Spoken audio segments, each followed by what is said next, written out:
read this the other day, and I said, wow, that's really amazing. It's really incredible. And it's the Snake lyric.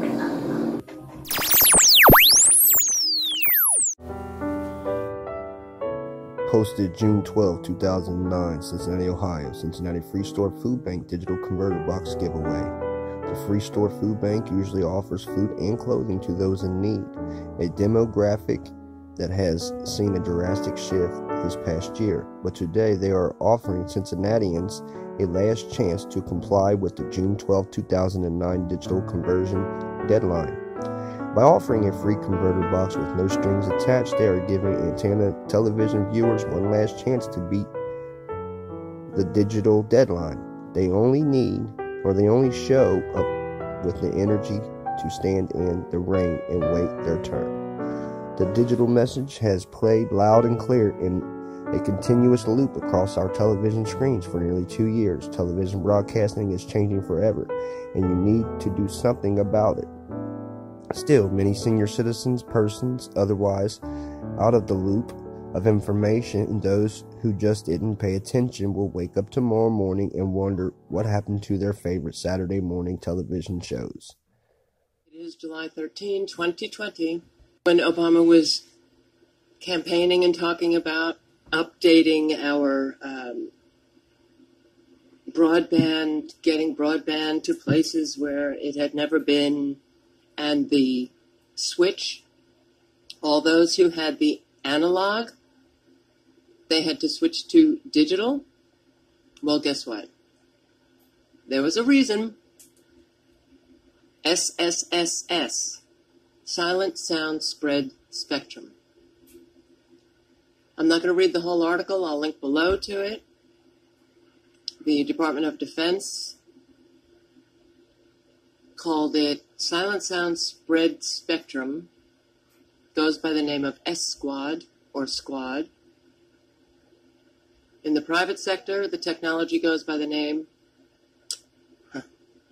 always changing my color scheme, goes by the name of Silent Subliminal Presentation System, and the technology has also been released to certain corporate vendors who have attached catchy brand names like BrainSpeak, Silent Subliminals.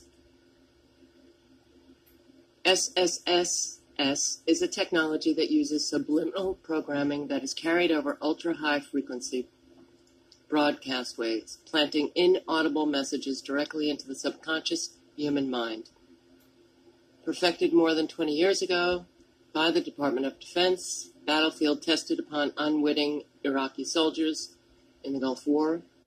It's a sinister weapon that may have been developed for a specific mission, the total subjugation of the American people. The all-digital TV signal means to deliver it into the minds of an unsuspecting U.S. populace.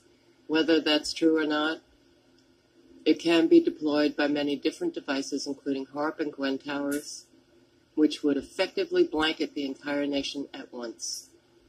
Judy Wall says that there is evidence that the U.S. government has plans to extend the range of this technology to envelop all peoples, all countries. This can be accomplished, is being accomplished by utilizing the nearly completed HAARP project for overseas areas and the Gwen network now in place in the United States. And of course, the government denies all of this. It's completely undetectable by those being targeted. It delivers subliminal programming directly to the human brain via the auditory system at frequencies that humans are incapable of perceiving as sound. No defense against it. Everyone on the planet is equally susceptible to mind control via SSSS, and there isn't any escape from it. As the UHF waves can be transmitted over very long distances from remotely located sources and will pass through walls and other objects as if they're not even there. The frequency 100 megahertz has been used for television and radio broadcasting for as long as there's been media. Even more insidious, though, is the fact that coupled with the use of supercomputers, an individual's unique EEG patterns can be digitally altered, then stored for rebroadcast via digital UHF. According to Judy Wall, who is the editor and publisher of Renaissance, a newsletter of the Bioelectromagnetic Special Interest Group, these computer-enhanced EEGs can identify and isolate the brain's low-amplitude emotion signature clusters, synthesize them, and store them on another computer. In other words, by studying the subtle characteristic brainwave patterns that occur when a subject experiences a particular emotion, scientists have been able to identify the concomitant brainwave pattern and can now duplicate it. These modified emotion signature clusters can then be broadcast over UHF carrier frequencies, just regular TV and radio signals, directly into the brain, where they can then silently trigger the same basic emotion in another human being. In other words, if the emotional signature cluster for, say, a feeling of hopelessness and despair is being fed directly into your brain via unseen radio waves, you will feel these emotions. The implications of this are quite literally mind-boggling.